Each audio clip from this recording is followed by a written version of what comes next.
Hey there, I'm Julie Barrett with Conservative Ladies of America and Conservative Ladies of Washington. And this isn't really a bill of the day because we don't have a bill yet for the 2025 legislative session, but in a sense it is. I'm going to be talking to you today about a bill from the 2024 legislative session. It is House Bill 2027.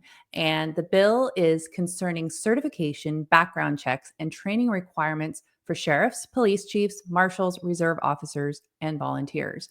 So, House Bill 2027 did not pass during the 2024 legislative session, and it really didn't get a whole lot of exposure in the media or on social media during the 2024 legislative session. It did die in committee, but currently there's a lot of buzz in Washington on social media from constitutionally elected sheriffs about this bill because there is a group called the Washington Coalition for Police Accountability, WCPA, who has come out with their 2025 legislative platform. And this particular bill is on their platform. So we do anticipate to see this bill either be pre-filed or filed after the session starts in January. And there's a lot of people asking questions. The sheriffs are posting about it. The Washington State Sheriff's Association has been talking about it on social media and media as well. So we've had a lot of people asking us questions about it. So I wanted to take a few minutes today to chat with you about this and another anti-police bill that is already pre-filed in Washington. So what this bill would do is it would allow the decertification of constitutionally elected sheriffs by the governor's office, by another state authority that would have the right to decertify any constitutionally elected sheriff. Now, in the state of Washington, there are 39 counties, and in 38 of those counties, the sheriff is elected by the constituents they serve. The only county that has an appointed sheriff is King County. So, for those of you who aren't in Washington, King County is home to Seattle.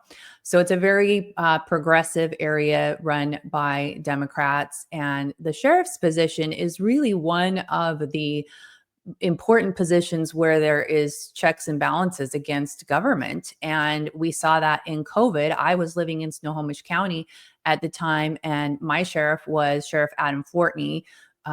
And he was one of the sheriffs in the state of Washington who stood up against Governor Jay Inslee, against his unconstitutional emergency powers and ordering the citizens of Washington state to stay at home, shelter in place. You couldn't go out. And Inslee was asking these sheriffs to arrest people. And Adam Fortney said, not going to happen in Snohomish County. He got a lot of heat from the left. They had an attempt to recall him, which failed, which was great.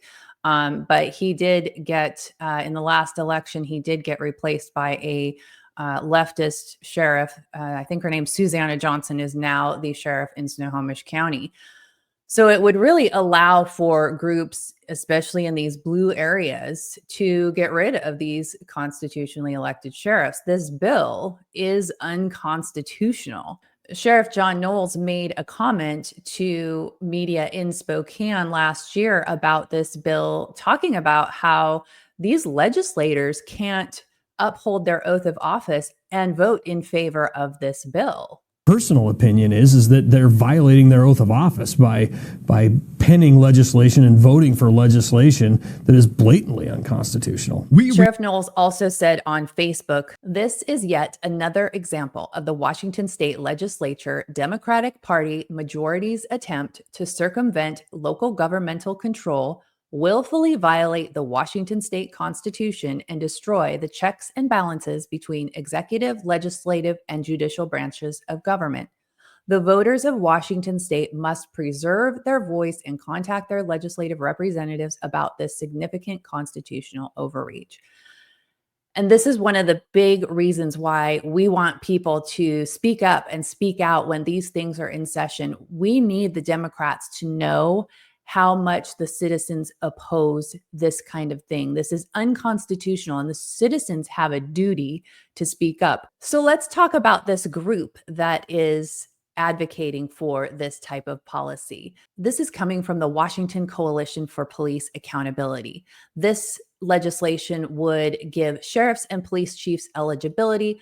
The problem, here's what they say the problem is: outdated and inconsistent laws governing sheriffs, chiefs, and marshals have led to a lack of clarity and consistency regarding their qualifications, accountability standards, and the use of volunteers. While these law enforcement leaders are subject to the standards outlined for all police officers, the separate laws specifically addressing these roles are not always aligned with these standards or with each other. The solution: this bill clarifies the laws to ensure that all sheriffs, chiefs, and marshals are held to the same standards, regardless of whether they are appointed or elected, whether their office is partisan or nonpartisan, or the size of the jurisdiction. So they're essentially calling for a repeat of House Bill 2027 in the 2025 legislative session. I pulled a clip from the testimony of Juan Peralez, who is from Snohomish County. He's with Unidos, and he's also on the current Washington State Hate Crimes Hotline Task Force overseen by the Attorney General's office. He makes reference to an event in the city of Snohomish in, I believe it was the summer of 2020, when there was a threat of Antifa and rioters and protesters that were going to be coming to this small city of Snohomish. And a group of citizens came out to protect the businesses on the main street there, and they were armed. And so he's making reference to this situation and calling it white supremacy, and basically saying that the sheriff allowed and enabled white supremacy in the county. Recently, one of the 3 constitutional sheriffs known in our state was voted out last November in Snohomish County. The law would no longer allow for uncertified volunteers to take over a city, as was done on March 31st of 2021, armed with AR-15s and AK-47s, supposedly to protect the city against the Black Lives Matter protest. White supremacy in law enforcement needs to be addressed. And this is a good bill that would also help build trust in our communities that has not ever been there in the history of this country. This entire agenda here is a defund the police, Black Lives Matter sort of agenda, take away the power from the citizens, take away local control, giving more control to the state government, which is run by radical leftists. This is bad policy, and the sheriffs that are speaking up about it on social media are doing the citizens a very good service by alerting them way in advance so that they can draw the momentum to get people to speak out about this. It was Kittitas Sheriff Clay Myers who put a letter on Facebook about this policy and how it would impact the locally elected sheriffs and the unconstitutionality of a policy like this and how it would harm the citizens. And I will have links to those posts if you'd like to go look at those for yourself. And I do recommend sharing those on your social networks so that other people can be aware of what's going on. That way, when the time comes and this bill is in committee and citizens have a chance to speak up and weigh in, that you and your community will consider making a statement, potentially testifying on these bills. You can do that on Zoom. It's pretty simple to do. Something I want to bring to your attention about this is we dropped a video the other day about a bill, Senate Bill 5022, that will allow non-citizens to hold office as law enforcement and as deputies in the prosecuting attorney's offices in Washington state. So it's interesting that they want to make room for non-citizens they want to make it legal for non-citizens to be law enforcement officers, all the while taking away the right of the citizens to elect their sheriff in their county. So there's a huge agenda here against the police, and it should be very concerning to the citizens of Washington to give more power to the state, which is going to get even worse under the Bob Ferguson administration. As I was looking at the Washington Coalition for Police Accountability 2025 legislative priorities, I noticed that they have on their priorities list a bill that actually just dropped yesterday. So I just want to tell you about that real quick, and I have links in the description so that you can go check it out further. The bill is Senate Bill 5066.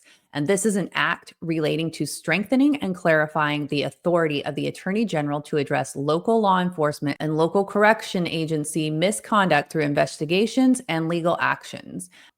Basically, what this would do is it would grant the Attorney General's office the ability to bring lawsuits and penalties to local law enforcement offices. So it's another one of those areas where they are granting the state government authority over local government. So this is not this is also a very bad bill. So on the WCPA 2025 legislative platform, they have AG investigations and reform. So the problem, as they've identified, systemic misconduct by law enforcement and local correction agencies in Washington state erodes public trust and hinders effective policing. Existing mechanisms for addressing law enforcement and corrections misconduct are insufficient to ensure consistent constitutional practices across the state. Oh, how rich is that? You want to talk about the Constitution. The solution then is by clarifying and strengthening the Attorney General's authority to address systemic misconduct. The bill aims to promote transparency, accountability, and improved practices within law enforcement and local corrections agencies across Washington state. The ultimate goal is to enhance public safety, build trust, and ensure that these agencies operate in a manner consistent with the Constitution and the rights of all Washingtonians.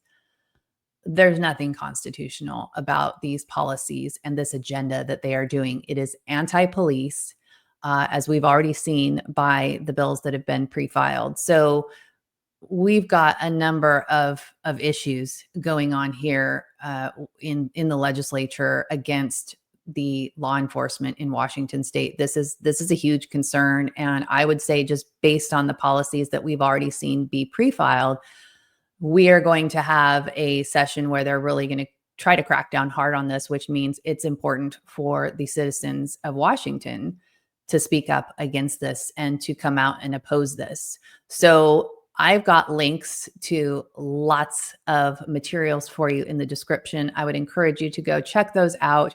Please share this information far and wide. It's really important to spread the word on this so citizens understand what is going on. You're never going to be able to attract quality law enforcement personnel in the state of Washington if this is how you treat your law enforcement officers and these are the kind of policies that you're operating under. And that's a huge problem. Please be sure that you like and share this video. It's important that we spread the word. And if you would do us a big favor and subscribe to the channel and make sure that you turn those notifications on, because a lot of our videos will be time sensitive, especially after the session gets underway in January. Thanks for watching, and I'll see you again next time.